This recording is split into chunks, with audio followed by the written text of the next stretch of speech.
So that's what I'm saying. The text is like an object. It's gonna change perspective based on where you're standing. I don't know. Hello? Can you hear me? Can you hear me? I missed you, baby sweet. It was a day. It was a day.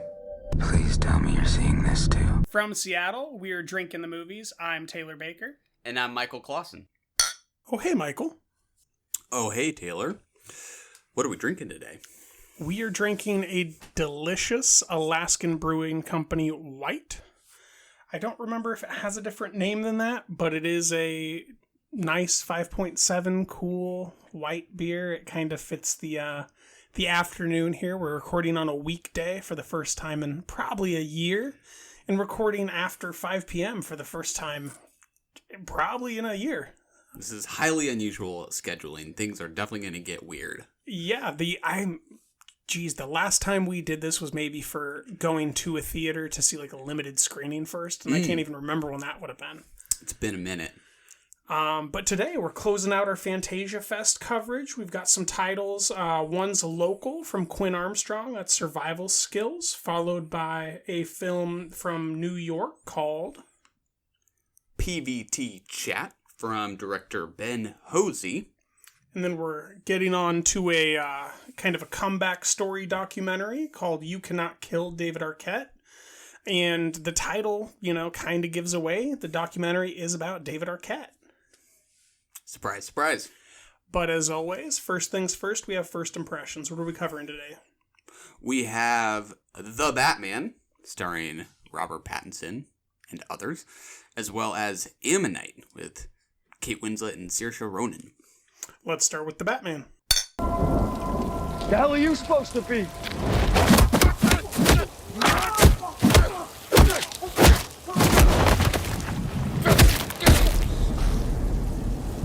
I'm vengeance.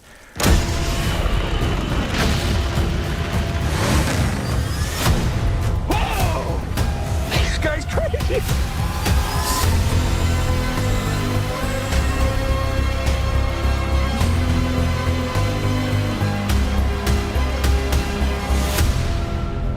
You're part of this too. How am I part of it? You'll see. All right, Michael, that was the trailer for Matt Reeves's The Batman, starring Robert Pattinson, Zoe Kravitz, Colin Farrell, and I want to say his name from Westworld, but I'm forgetting it for some reason. I don't know that I can help. He's got glasses. He plays Gordon in this. He's the detective. Jeffrey Wright? There you go. There it is. What do you think? I think I will most likely check this out. I don't make it Most out likely for a comic book movie? I That know. is a ringing endorsement. I don't make it out to every comic book movie that comes out. I don't know that I saw any of the Ben Affleck Batman movies. Batman v Superman. What was the one before that? There was not. Didn't he have a couple movies? Ben Affleck just had the one? Then he had a cameo in Suicide Squad. And then he was in Justice League. Oh, Justice League. That's maybe what I was thinking of. But BVS is the first. Yeah, maybe I'll take this as an opportunity to get in on the ground floor of a new iteration of this story. So, yeah, why not? I'm on board. It looks surprisingly kind of emo in its take on the Batman. It looks kind of fun. What do you think? Yeah, it looks like a grimy end-of-the-world movie, a la the Planet of the Apes films that Matt Reeves touched. So this is generally what I was expecting. I'm very pleased that it does not appear that he fucked it up at all. I like the inspired casting choices. It's very hard to recognize Colin Farrell as the Penguin. I think that's, an inspired casting choice that I'm excited to see the witty banter dialogue that Colin's really, really talented at kind of pay off here. I'm thrilled, but I'm not over the moon. It's just like, oh, good. Another movie isn't going to be bad that I was hoping wasn't going to be bad. I'll wait until after I've watched it to sing its praises. Yeah. Word. I'm with you. On to Ammonite. That one was special.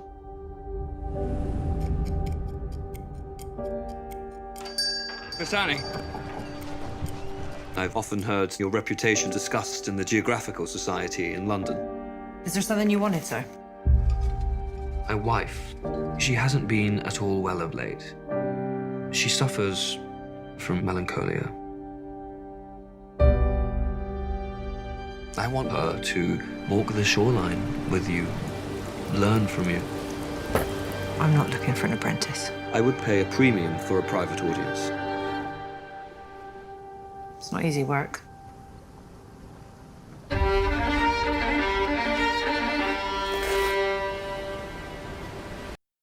All right, that was the trailer for Ammonite, directed by Francis Lee. How do you feel about it? Very unintrigued. Oh, strong words. I will give this a cursory look, but this feels like, oh, we found a winning formula. Repeat Portrait of a Lady on Fire, make money, get critical acclaim. We're just going to Americanize it and include 2 actresses that speak English and kind of tell the same story backwards. No, I'm really not all that interested, not all that thrilled. I don't think it looks that majestic or great. I think the lenses look clean, but the cinematography didn't inspire me or move me. I'm just not seeing any of the auteur touches that make this type of a story seem personal, lively, or pulse with interest and intrigue to bring me in. How about you? Yeah, this does sort of immediately strike me as Oscar baity, I guess. Maybe the most Oscar baity movie we've seen in a while.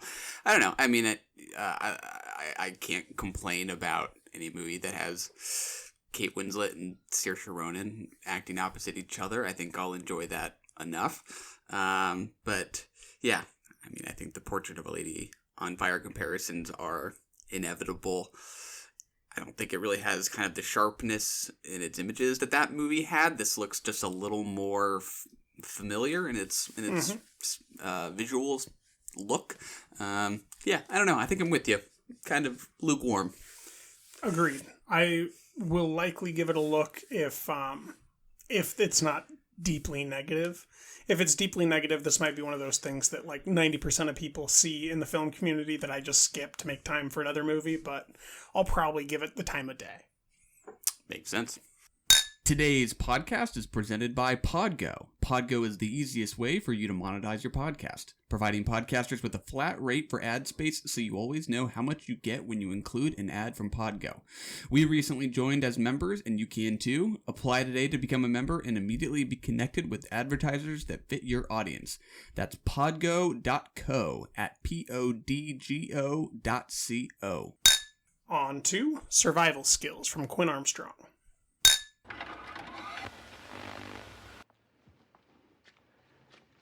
Hello, and welcome to Survival Skills, a new training video from Survival Solutions created specifically for the graduates of the Middletown Police Academy. Wish me luck, honey. Your name is Jim. Luck! Jim! And you're a policeman. The most important qualities a policeman can have are honesty, diligence. This is the police. And a commitment to justice, no matter what.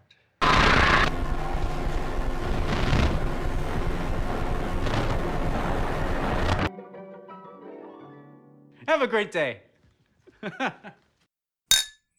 All right, Michael, we're closing out our Fantasia Fest coverage with Survival Skills at the lead. What do you think about this title?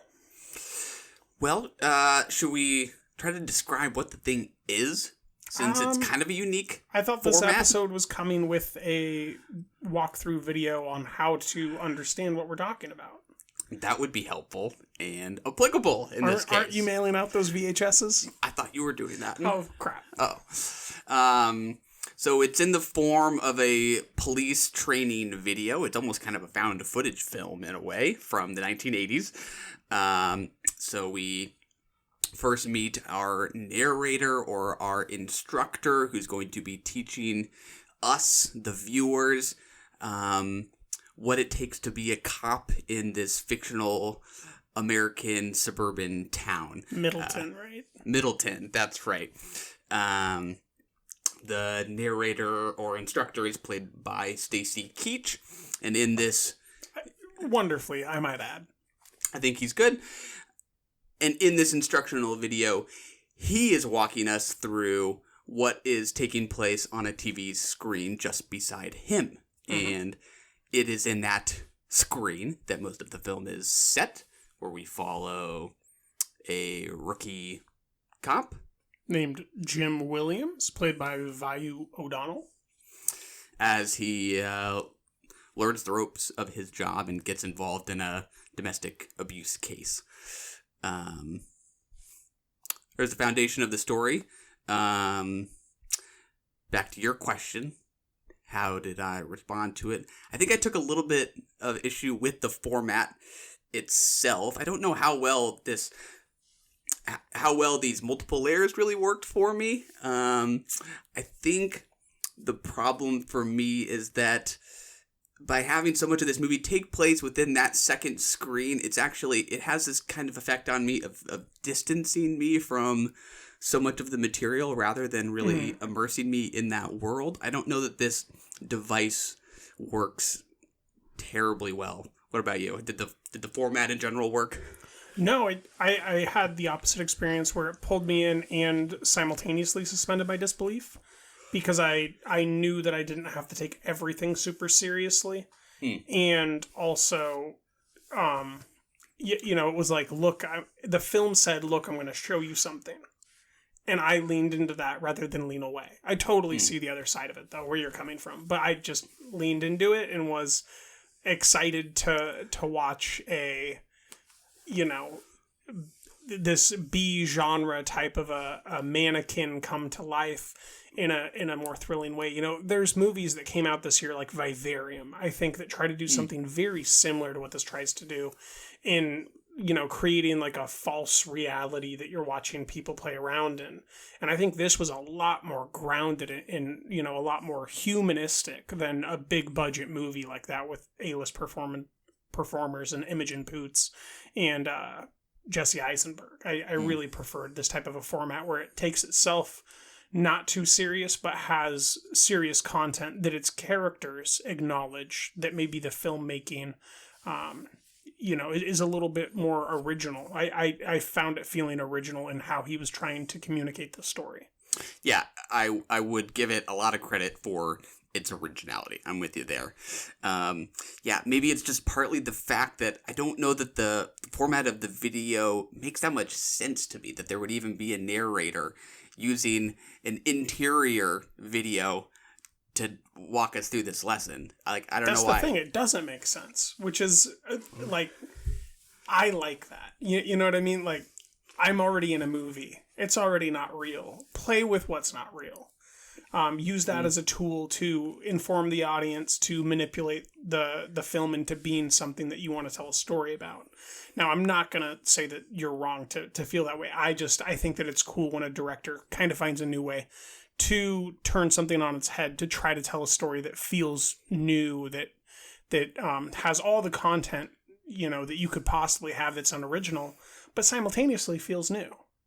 Yeah, and I think that would work better for me if it didn't go in the direction it ultimately goes tonally, because if this were more of a kind of like zany, surreal adventure within the world of that inner video, I could be maybe more willing to suspend my disbelief, but it takes on like super serious themes. I don't know how well it navigates some of the tonal shifts between some of the lighter, more comedic moments where it's I like that dichotomy, because it starts out with this happy-go-lucky, you're going to be a police officer. And then it gets to now that you're a police officer, this is what happens to all police officers, terrible things. I like the pretense of how, it's kind of like, this is how they sold this cop on becoming a cop. This is how he ends up. Yeah, but I think there's a difference between like the surprise that the cop undergoes, the surprise he experiences as he gets wrapped up in this domestic abuse case, and just sort of the tonal confusion we experience by having comedy intermixed with some of these super serious conversations. Like, there's that scene where it's a cop who isn't really in the story otherwise, who's just describing some of the really disturbing cases he's been involved with. And one of them is, like, the suicide of a little girl. I just don't think that has any place. Well, I think it was the attempted suicide. Maybe it's attempted. It's a kid's suicide. After he was there and had told her to clean her room for a domestic disturbance dispute with, like, a grandma and the daughter. And everything had been fine. And that. Well, yeah, I see how you feel about that. I personally find that type of, truth-telling of what it's like to be a cop personally, like, interesting. And I think that content finds a home here because it's right. The preface analogy is that Jim is this happy-go-lucky guy that's got a girlfriend in a house, lives in the middle of America. Reagan's the president. Stacy Keach is the narrator. Everything is awesome. It's the 80s. And then you slowly see the descent of, the fact that the way that you're sold this job is not the way that the job plays out. He's constantly telling his, training officer that she should quit. The circumstances that he's put in show that he should be the one that quits. His wife leaves him, or his girlfriend leaves him. Like, I think that this might just be a tonal thing, where this is the type of tones, the type of noises, the type of feel of a film that I can just really enjoy. It's very different, but very reminiscent to the other Jim's film, who made a cop film a couple years back that we covered on the show, a little independent flick. He had a big mustache. Oh, I know exactly what you're talking about. The window is it Thunder Road? Thunder Road. Is that right? Yeah. I just find myself, this is the other side of Thunder Road. This is the other side of trying to tell a story that feels new about a tired old thing, which is a cop having issues. And I think the way that they present the cop without issues and eventually bring him to having issues while distancing him from you, but making him the person you map onto the most, I really dig it and simultaneously understand not being able to. Yeah, I think the description confuses me a little bit. Like, to say that the format is what allows us to not take it too seriously, while at the same time it is very serious. Like, I think some of these devices kind of contradict each other or aren't conducive to each other. We get a scene where Jim goes to his dad's house, and it's kind of this parody of, like, the sitcom format. They sit outside at the fire. Yeah, have a bonding experience and an awkward handshake. That scene on its own is fine, but I don't think that really enhances the tone that this film takes when it's looking at the domestic abuse case head on. Like, I'm not really sure how these different tones, what the synergy is between those. I think I would agree that not all the tones match, and that specific one, I think, is one of the clunkiest. But, sometimes you'll just stand behind something and say that it was a swing and a hit most of the ball. Maybe it didn't hit all the ball, but I liked the swing and the hit. I liked the look of it. Maybe it was a foul ball that went over the bleachers. I still liked it. Yeah, I have a lot of respect for the ambition, just in kind of how much it bites off, I guess, because it does seem like it's doing a lot at once. Between the format itself, it's kind of satirizing the nature of instructional videos and the aesthetics of them, and the archetypes and the 80s, suburbia, conservative suburbia specifically. The side characters. Yeah, I think... Specifically that girlfriend. When she says, "Is it my turn now?" or whatever she says right before she... Like, just so brutal. And the way that he presents that in frame during the runtime, like, you feel the slow build up to, like, her having lines that aren't whatever, honey, right? Yeah, and... Yeah, some of her scenes are almost like, borderline creepy. Like, there's the scene where he's sleeping, right? And she's just like staring there, Yep. staring at him in the middle of the night. It does have lots that it wants to do, and I'm not sure how well they all clicked for me in one film, but mad respect for the ambition in trying to bring it all into one thing. Agreed. On to PVT chat. Hi, babe. Want to go private? Yeah, when I was little, I would always choose like the weakest boy in the class, like the one that got picked on the most. And I would request play dates with him. And I would just torture him. I bet you want to come on my ass, don't you? Put it out on your tongue. Wouldn't that be torture? To know that I'm so close. What do you say? Thank you. Yeah. I saw a girl and she looks exactly like you. I bet she wasn't as hot as me. She looked exactly like you. Okay, well, I've never been to New York, so What would you say if I had a picture of you in New York? I want to see it. What would you say if I had a picture of you in New York? I'd say, wow, you're really great at Photoshop. Jackie boy! You won't believe who the fuck I just saw coming around the corner. Who? That broad from San Francisco, the cam girl. Repeat after me. I have the sexiest body that anybody's ever seen. I have the sexiest body that anyone's ever seen.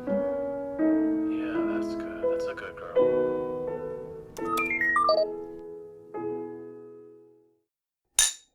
All right, Michael, we're talking about Ben Hosey, or Hosey, I don't know the proper pronunciation there, and his film Private Chat, or PVT Chat, rather. That's right. This stars Peter Vack, who I know from Mozart in the Jungle. Did you watch that show? I did. I did not realize he was in it. Which character is he in it? I think he was I think he was Lola Kirk's boyfriend at one point. Wasn't he like a theater kid? Oh, yeah. That's right. That's the only thing I know him from, I think. Well, That ring a bell? Yes, that rings a bell. That does ring the bell. We have Peter Vack. We also have Julia Fox of Uncut Gems fame. Yeah. Softy Brothers fame. She continues to live in New York. And this film is about New York, somewhat. That's right. We center on Peter Vack's character, Jack, who lives alone in NYC. He is unemployed, or not employed in any formal sense. He spends most of his days playing online poker and is obsessed with video chatting with women online. Cam girls, as I believe they are called. That is what the synopsis says. There you go. And he becomes particularly obsessed with one cam girl, played by Julia Fox. What'd you think about this movie? I was confused that he didn't recognize her from Uncut Gems. I mean, Right? come on, the marketing That's why in he New was York. obsessed. Yeah, this is one I'm quite mixed on. I really respect the hustle to like tell a story that feels engaging like this with such a minimalistic budget and such like a New York feel to it. Like you can just feel New York bleeding through the entire film. But I think once the film's over, you kind of go, well, that doesn't really make sense.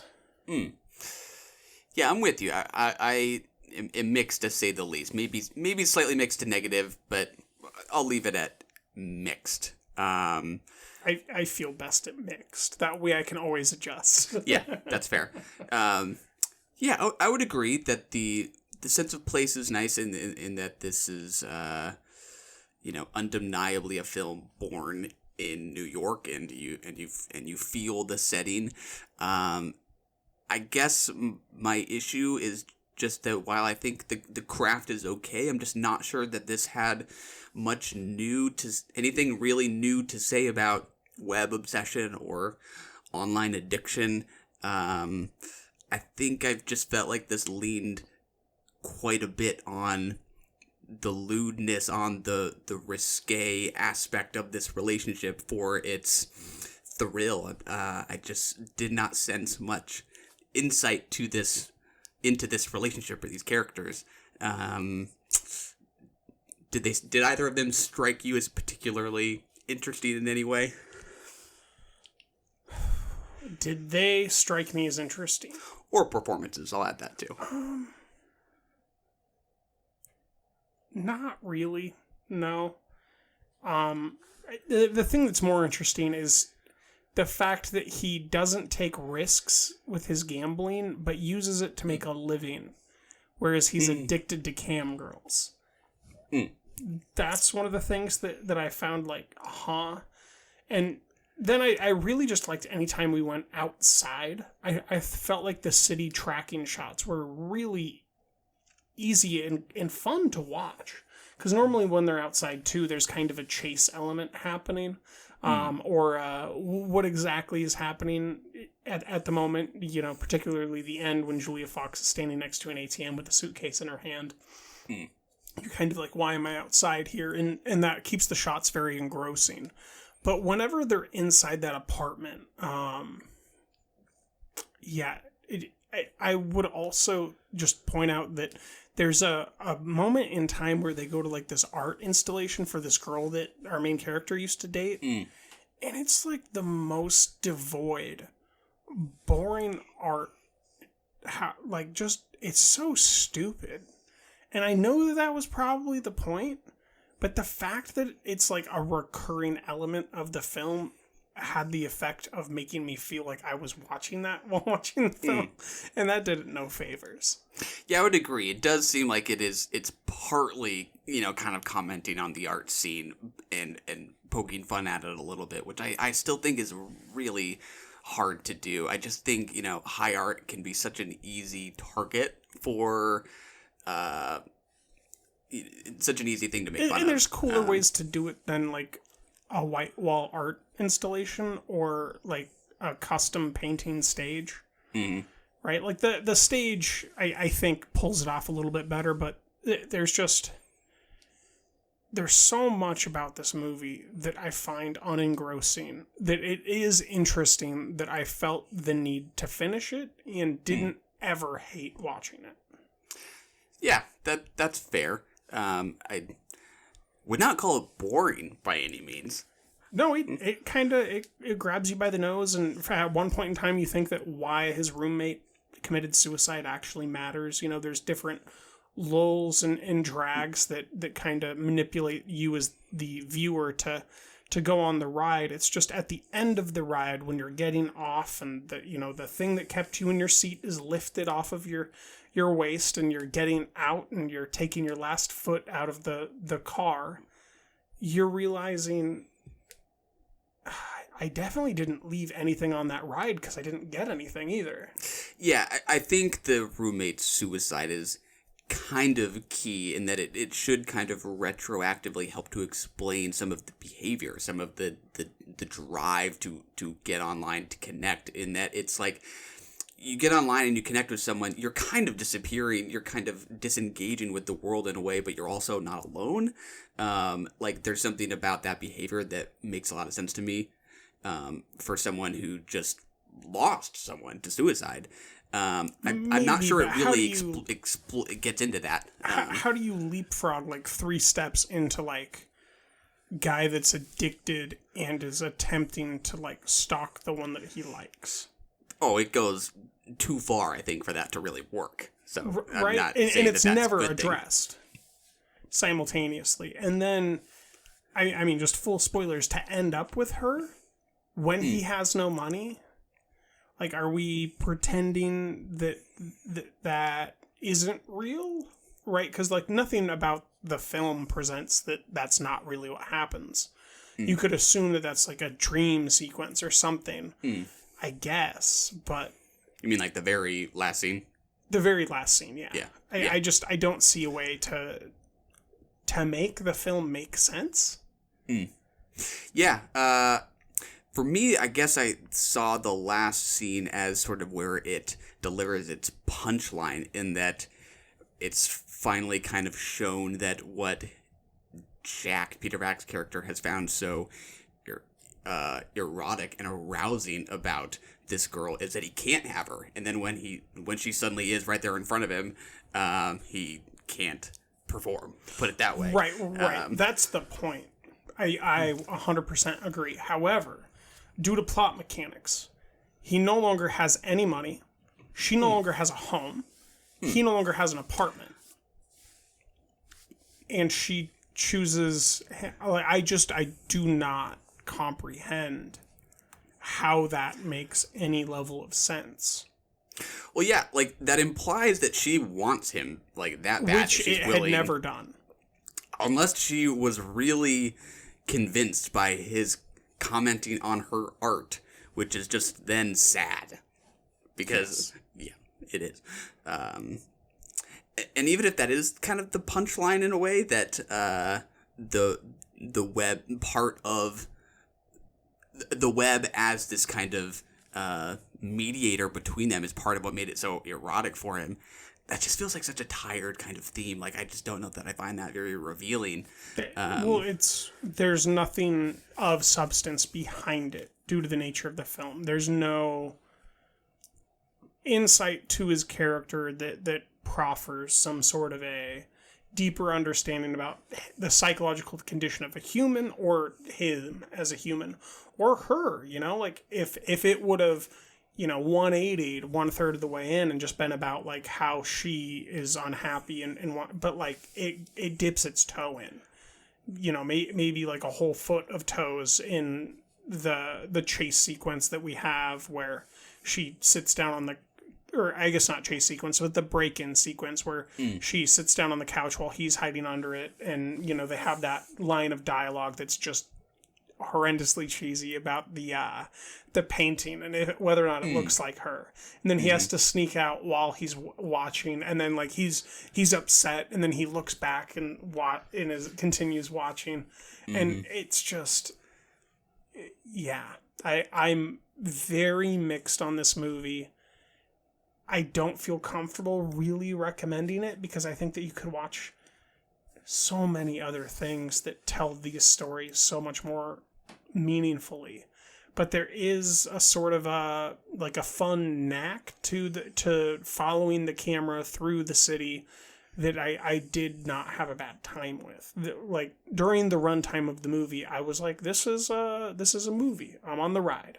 And then when I got off, that's when stuff started to click that I didn't really care for it. Yeah. I think I'm with you that it was an easy enough of a watch, but with something that's usually this kind of obviously low budget and kind of scrappy in its form. I guess I'm, thinking about freshness of vision and voice and what they could do with more resources and more of a budget. More of a screenplay? Yeah.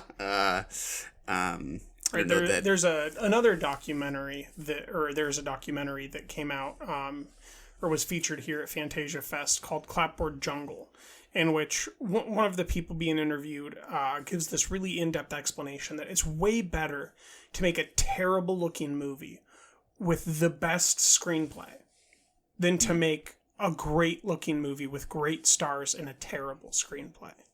And I think that that's something that I thought about when I was watching it in regards to this film, where it's just, if this would have had a more thought out, more eloquent screenplay, it could have been so much better. Because you have two good actors. Julia Fox isn't a bad actress, and our lead, I forget his name, you said Peter something, he's not a bad actor. They're interesting to watch behave. The things they're behaving are not interesting. I would agree. Kind of a content thing. Yeah. Anything else? I don't think so. We can move on. On to You Cannot Kill David Arquette. Legends of Wrestling, one of the biggest events of the year. 10,000 fans in attendance as Ken Anderson takes on David Arquette.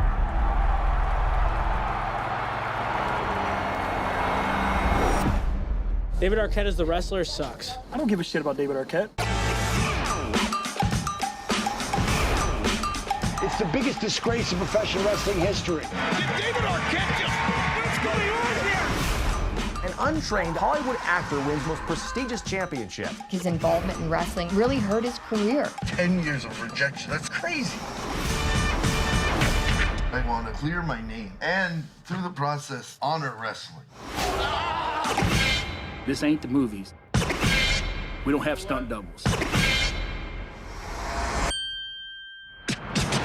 I'd like to announce my return to professional wrestling. Did I wrestle again? What are your thoughts?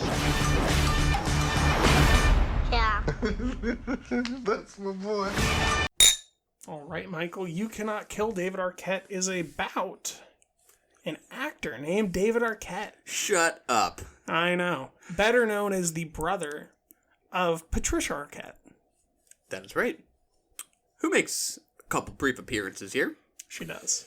Delightful brief appearances. Oh, yeah. It's directed by David Darge and Price James. As the film begins, we are told about a chapter in David Arquette's life that I had no idea about. Were you very familiar with David Arquette's, history of the last 25 years or so before this documentary? So if you remember, I convinced you to watch this because I had enjoyed as a young child a film that he had been in called Ready to Rumble. I thought it was quite fun. And I had no idea what he did since then.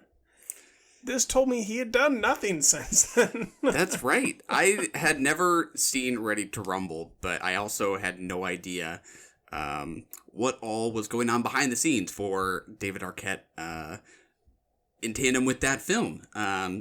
So the documentary tells us about how shortly after Scream came out, David Arquette was essentially kind of on the precipice of stardom in Hollywood, and as a PR stunt for Ready to Rumble, participated in World Championship Wrestling, and not only participated, but won a major belt. Won the heavyweight belt at a weight that was not heavyweight.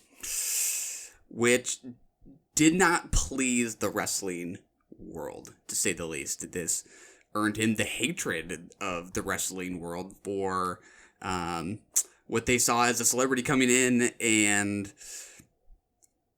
exploiting it for a PR stunt and winning a belt that he didn't deserve, that he didn't put in the work to earn like so many wrestlers do.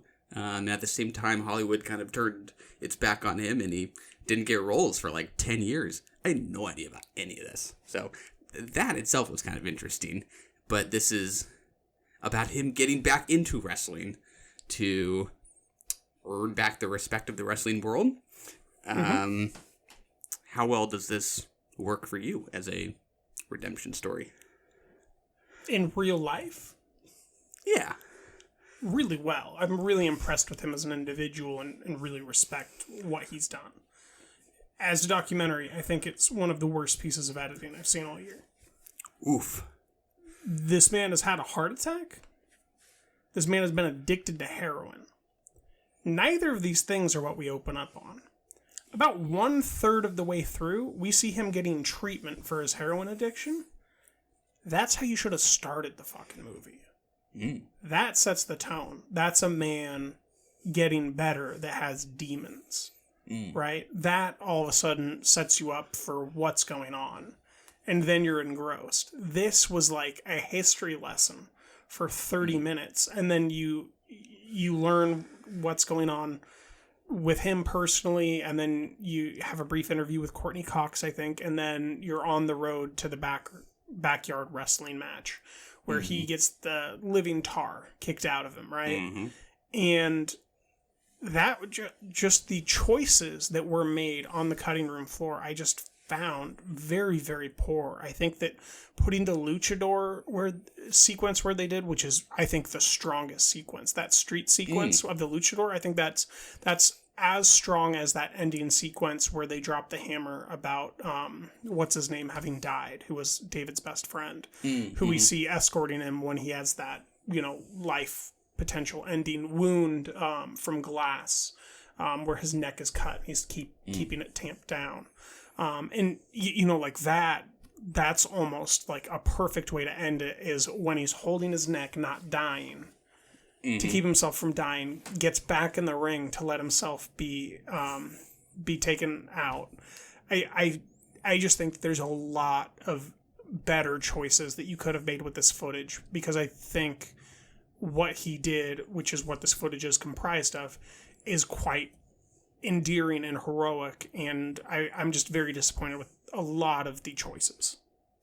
I think I'm mostly with you here. I think there's something kind of irresistibly engaging about watching someone just get in the ring, like, again and again and again. Like, you kind of can't take your eyes off this doc, or at least I couldn't, because I was just sort of baffled by this world, which I was not very familiar with, especially like when he's doing some of these really scrappy matches, like the ones you mentioned, the backyard fight. That's one of the very first ones, I think, that we see him do. That is his first one, right? Yeah, which is just he goes to a restaurant meeting, and like there's an argument, and then he can't do anything there, and then he's a guest, and then he actually goes there and does a real fight after a signing.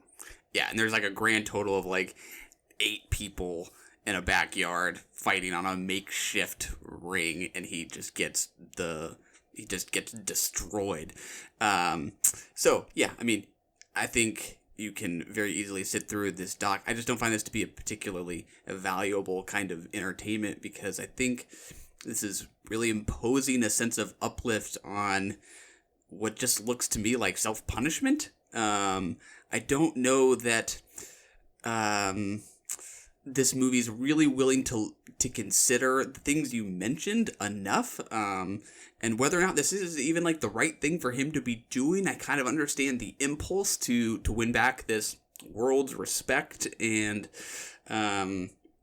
prove that he can do what it takes to actually earn the medal that he was basically just given.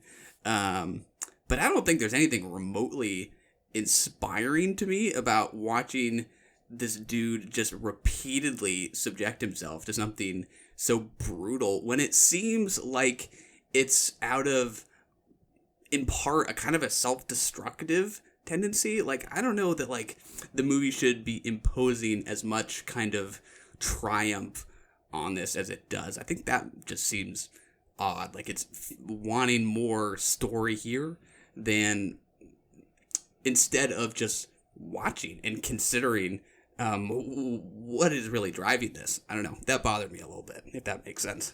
I agree. I don't think that it actively bothers me in specifically the same way, but I think I totally agree with it. Tries to make what's happening here triumphant. Yeah. What's happening here is not triumphant. What's happening here is heroic. What he does to his body in the beginning to, I'd say, the middle, is a heroic effort. The man goes from being overweight and in poor health to willing himself into shape. Now, the thing that he does to get there is a continuation of his self-destructive pattern. I agree. I still think that it's very heroic to pursue something that avidly and to get such dogged results out of it. Like, there is something awesome about that. I don't want him to break his ribs. I don't want him to get his neck cut. I agree with all the stuff that he's doing in that regard.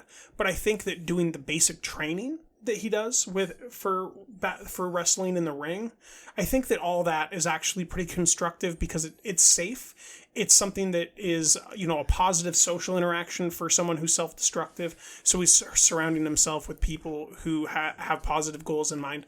Like, I think all that's great for someone who is clearly dealing with mental health issues and an addictive personality. I think surrounding yourself with people that want to improve, that doing the same thing you want to do, and having that give you better health, that's great, right? And then what becomes interesting is how he takes that with his addictive personality and really begins to torture his body again. I think that's where it becomes interesting.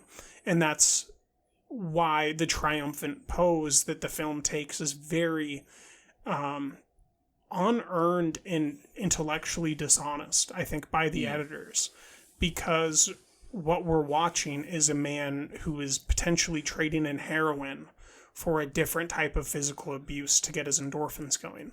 And that is worth engaging with, but not in the way that it's been presented.